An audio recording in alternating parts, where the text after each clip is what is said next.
A crown forged in absolute loyalty was shattered by a single forged seal.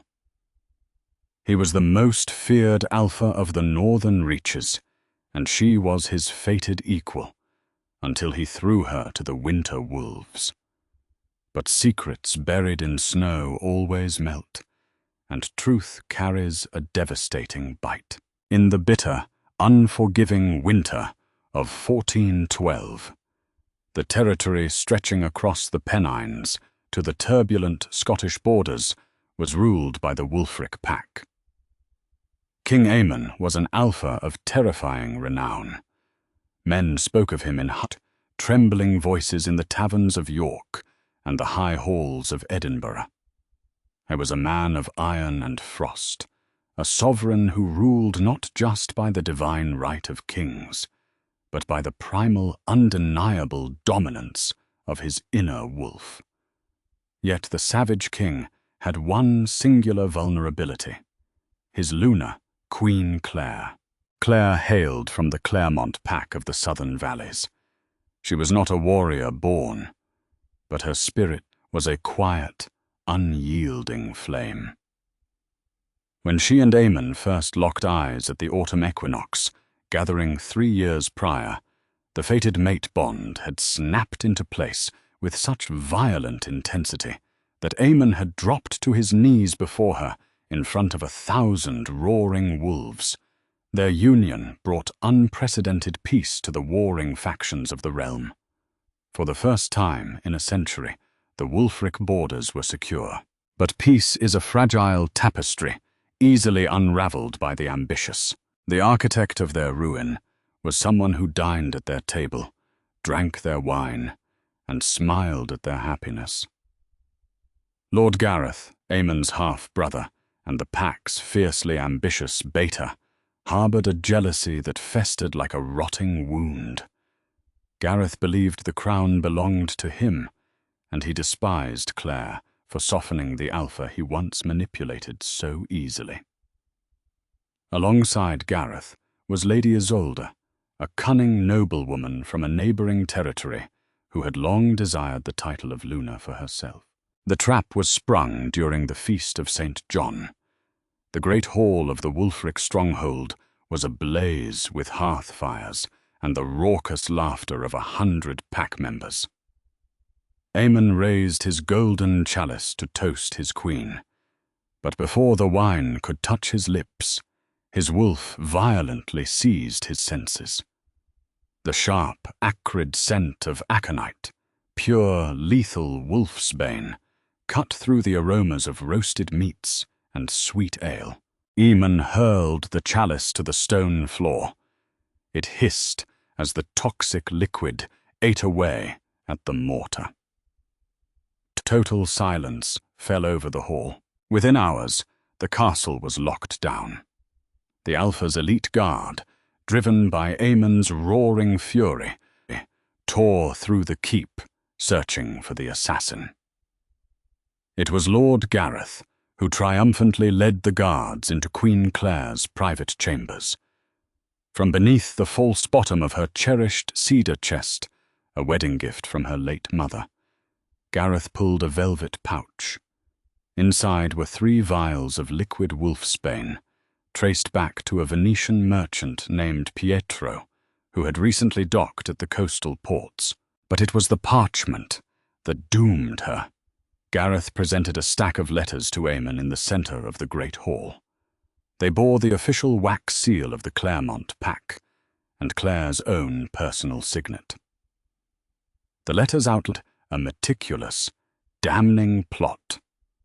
Clare conspired with rogue factions across the River Tweed to poison the Alpha King, promising to open the northern gates to their armies once Aemon was dead.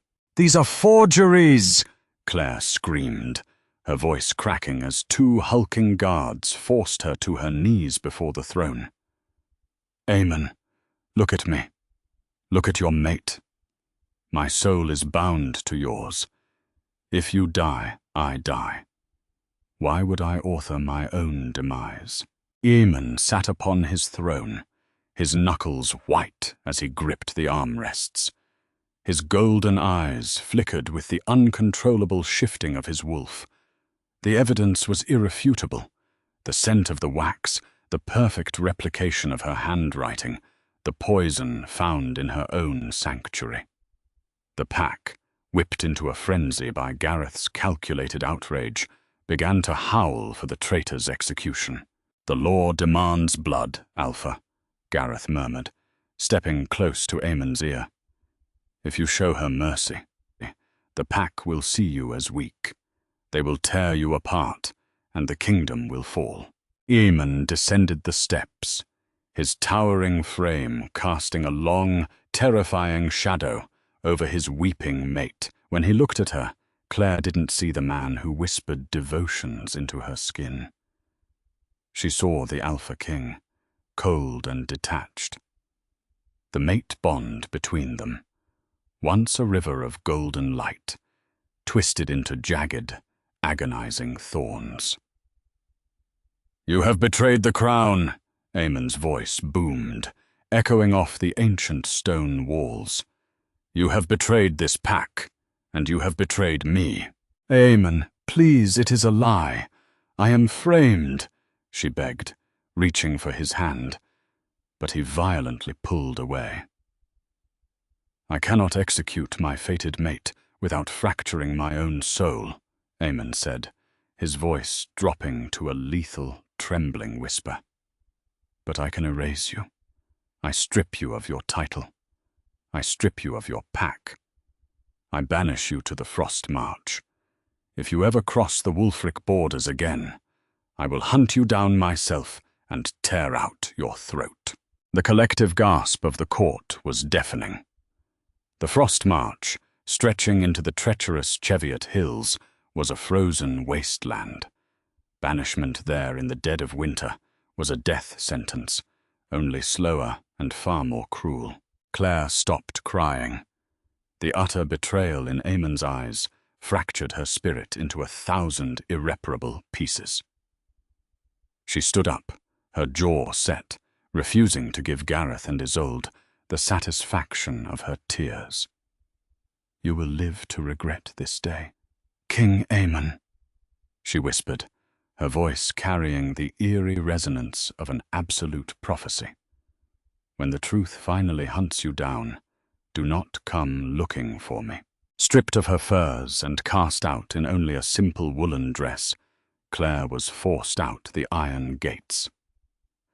Aemon stood on the battlements, watching her small figure disappear into the howling blizzard, ignoring the excruciating agony of his wolf screaming in the dark. Survival in the Frost March was an impossibility for a lone wolf, let alone a banished female with no pack to draw warmth from.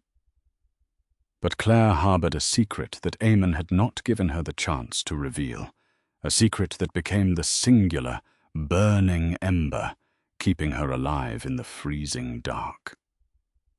She was carrying the Alpha's heir. For weeks, Claire trudged through waist-deep snow, surviving on frozen roots and the meager prey she could catch in her weakened wolf form. The agonizing severing of the mate bond threatened to drag her into madness. She could feel Aemon's hollow emptiness echoing across the miles, a phantom pain in her chest that made it hard to breathe. Eventually, near the ruins of an ancient Roman outpost along the jagged cliffs of the coastline, Claire found shelter. It was a crumbling stone fortress, long forgotten by men, protected by treacherous terrain and howling winds. There, in the darkest, coldest month of 1413, she gave birth. She named him Arthur. Arthur was a child of winter, resilient, fiercely strong, with his father's striking golden eyes and his mother's indomitable will. Claire transformed from a gentle queen into a hardened, feral survivor. She learned to hunt elk in the deep snow, to fight off rogue scavengers, and to mask their scent from the border patrols. She built a life in the ruins, wrapping her son in the furs of the beasts she killed, teaching him the ways of the wolf, but never speaking the name of the king who had discarded them. Meanwhile, the Wulfric kingdom was rotting from the inside out. 5 years had passed since Claire's banishment. King Aemon was a shadow of the great Alpha he had once been. The severing of the mate bond had left a gaping void in his soul, replaced only by a cold, volatile cruelty. He rarely shifted into his wolf form anymore. The beast inside him was practically catatonic, mourning the loss of its other half. In the Alpha's emotional absence, Lord Gareth and Lady Isolde seized control of the kingdom's daily governance. Isolde draped herself in the furs and jewels that once belonged to Claire, whispering poison into Aemon's ear, isolating him from his loyal generals. Heavy taxes were levied. Borders were neglected.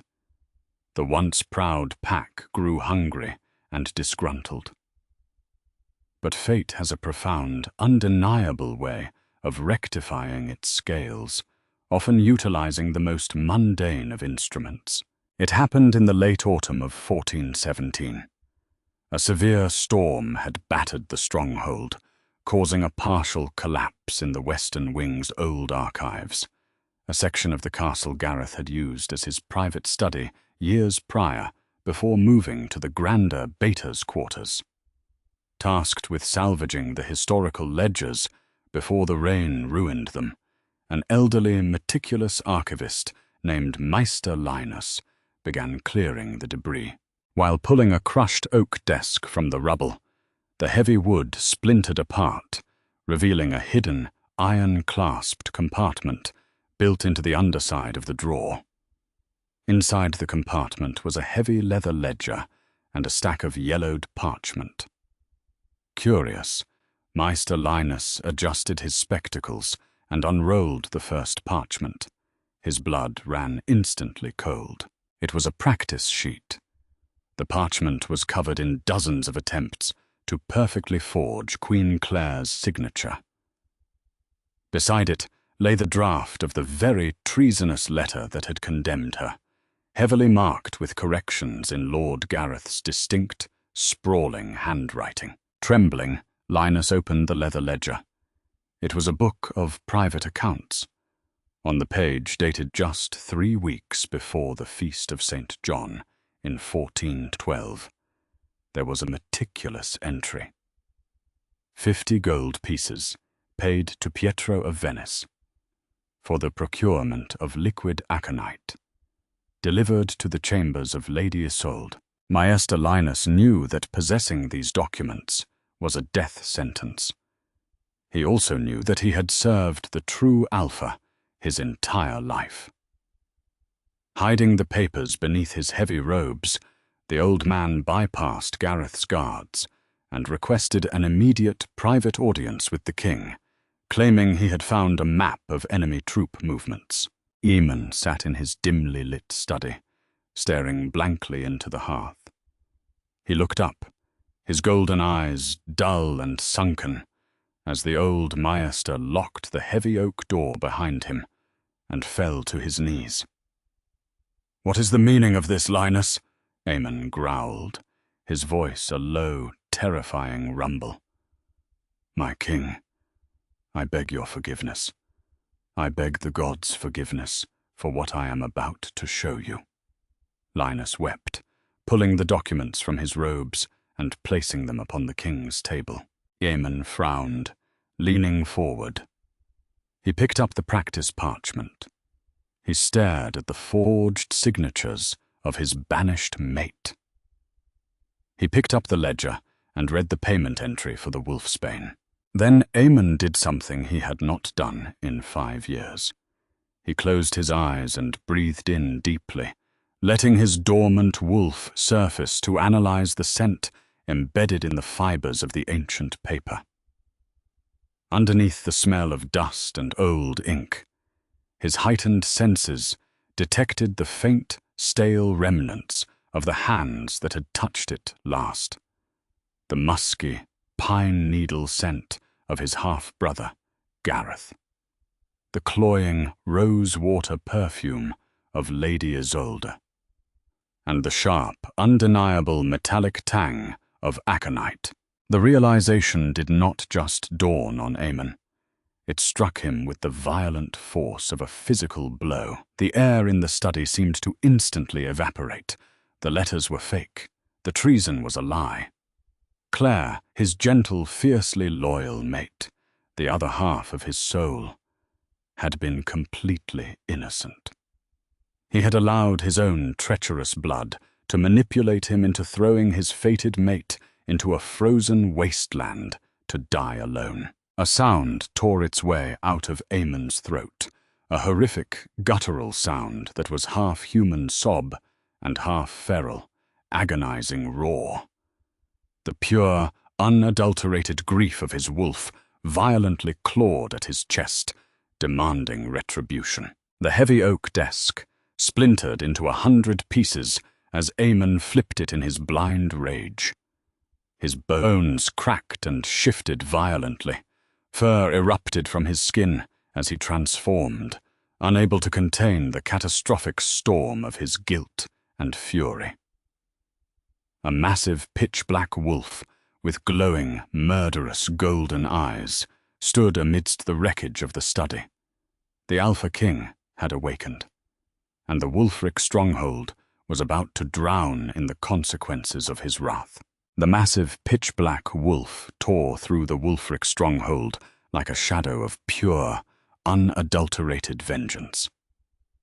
The ancient stone corridors echoed with a snarl so terrifying that seasoned warriors dropped to their knees, clutching their throats in instinctual submission. The Alpha's aura, dormant for half a decade, violently exploded outward, suffocating every wolf within a 10-mile radius with its suffocating pressure. Lord Gareth and Lady Isolde were in the grand dining hall, indulging in a feast of roasted venison and sweet mead, entirely oblivious to the storm bearing down upon them. The heavy oak doors of the hall did not just open, they were obliterated off their iron hinges. Wood splintered into 1,000 deadly projectiles as the monstrous alpha wolf stepped into the flickering torchlight. His golden eyes locked onto Gareth, burning with the catastrophic fury of a broken mate. "Eamon, what is the meaning of this?" Gareth began, standing up and reaching for the silver hilt of his broadsword. He never finished the sentence. In a blur of fur and muscle, Eamon crossed the room. He shifted mid-leap, his human materializing with devastating speed. Before Gareth could even draw his blade, Eamon's hand wrapped around his half-brother's throat, lifting the fully grown beta off the floor with a single, brutal motion. Eamon slammed him onto the grand dining table, shattering the plates and sending goblets of dark red wine splashing across the stone floor like fresh blood. Isolde shrieked, scrambling backward as the Alpha King's elite guard, drawn by the commotion, flooded into the hall. "Secure her!" Eamon roared. The command, laced with pure alpha dominance, forced 2 guards to instantly seize the struggling noblewoman, driving her to her knees. Eamon turned his agonizing golden stare back to the man suffocating in his grip. With his free hand, he pulled the forged parchment and the leather ledger from his belt, slamming them onto Gareth's chest. 5 years. Eamon's voice was a low, guttural vibration that shook the marrow of everyone present. "For 5 years my soul has bled. You orchestrated the treason. You bought the aconite from Pietro of Venice. You framed your queen, you parasitic coward." Gareth's eyes bulged, his face turning a violent shade of purple as he clawed desperately at Eamon's iron grip. "Brother, mercy," he choked out. "Mercy is a privilege for the loyal. For traitors, there is only the law." Eamon released Gareth's throat, only to drive a heavy, armored boot into his brother's knee. The sickening crack of bone echoed through the silent hall, followed by Gareth's agonizing scream. Eamon stood to his full, towering height, addressing his terrified court. The truth of his tragic mistake poured from him, each word a heavy stone of guilt. The royal decree of retribution turned Torsus. Stripping of titles, Lord Gareth and Lady Isolde were immediately stripped of their rank, wealth, and pack affiliation. The mark of the betrayer. They were to be branded with the crescent moon inverted, the universal sign of a rogue traitor. The sentence. They would not be granted the swift mercy of an execution. Instead, they were thrown into the lowest, darkest cells of the keep, chained to the damp walls to await the Alpha's final judgment upon his return. "Prepare my fastest mount and gather the northern trackers," Eamon commanded his captain of the guard, his voice cracking with a desperate underlying sorrow. "We ride for the frost march before the sun rises. We do not return until I have found the Luna." The journey into the frost march was a descent into an icy purgatory. The winds howled like grieving widows, and the snowdrifts were deep enough to swallow a horse whole. For 3 grueling weeks, Eamon and his trackers scoured the desolate landscape. Every frozen ravine, every abandoned cave, every skeletal forest was searched. The guilt was a physical agony, tearing at Eamon's chest. He remembered the simple woolen dress Claire had worn when he cast her out. He remembered the complete shattering of her spirit. How could she have survived this frozen hell? On the 22nd day, a fierce blizzard forced the trackers to seek shelter. But Eamon refused to stop. Shifting into his black wolf, he pushed through the blinding whiteout, driven by a phantom tug in his chest. It was the faintest flicker of the mate bond, a nearly dead ember fighting for oxygen in the dark. He followed it toward the jagged coastal cliffs. High above the churning, freezing sea, he spotted the crumbling ruins of an old Roman fortress. As Eamon approached the perimeter, his wolf senses flared. He stopped dead in the snow. There was the scent of wood smoke, the scent of roasted elk, and underneath it all, faint but unmistakable, the sweet, rain-washed scent of Frisia. Claire's scent. But it was the second scent that made the Alpha King's heart stop completely. It was the scent of his own bloodline, the distinct, wild aroma of an unpresented Wulfric pup. Eamon shifted back to his human form, ignoring the biting cold as he stepped through the ruined stone archway of the fortress courtyard. His breath plumed in the freezing air. "Claire," his voice cracked, barely a whisper over the howling wind. Suddenly, a low, menacing growl echoed from the shadows of the collapsed parapet. Eamon froze. Stepping into the dim light was a child.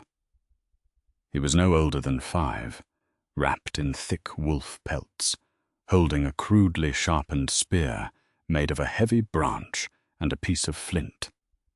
The boy's hair was as black as a raven's wing, and his eyes, fierce, unyielding, and glowing in the dark, were the exact, startling gold of the Alpha King.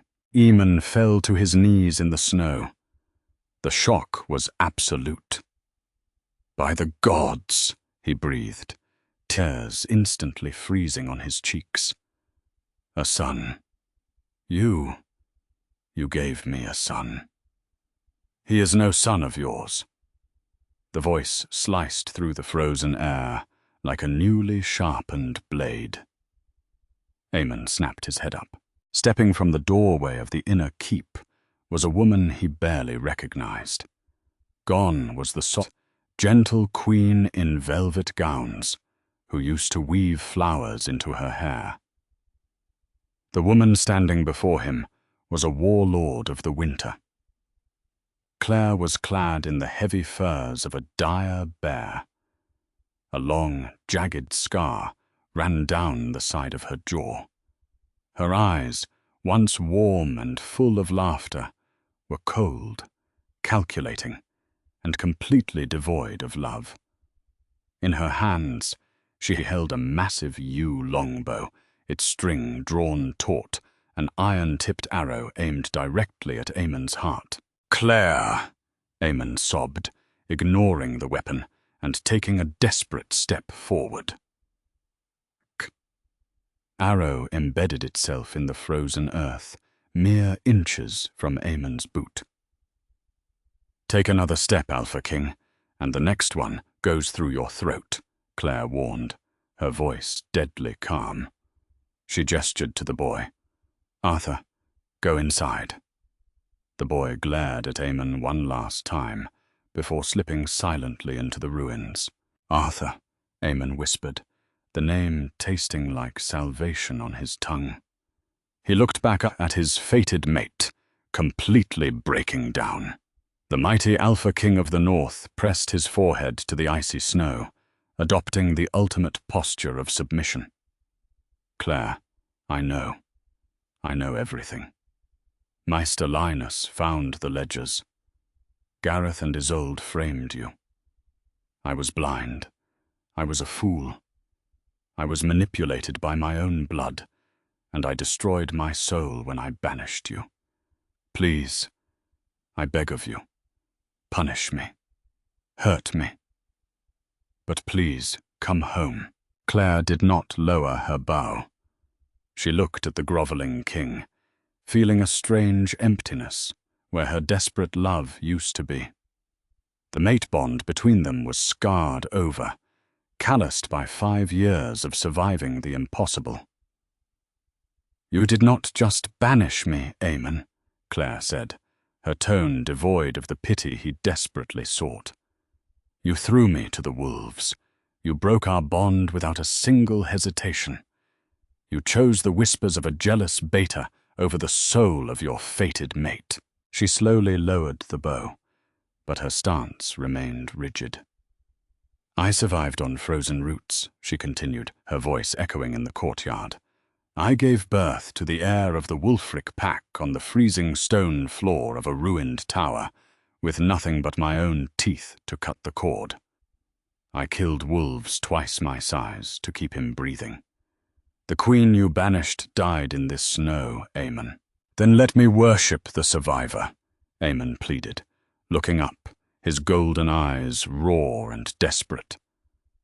"I will spend every day of my immortal life proving myself to you. I will give you the heads of Gareth and Isolde. I will give you the kingdom." Claire looked at the man who had broken her. She could easily tell him to leave, to let him suffer the agony of rejection. But she thought of Arthur. Her son deserved a kingdom, not a frozen ruin.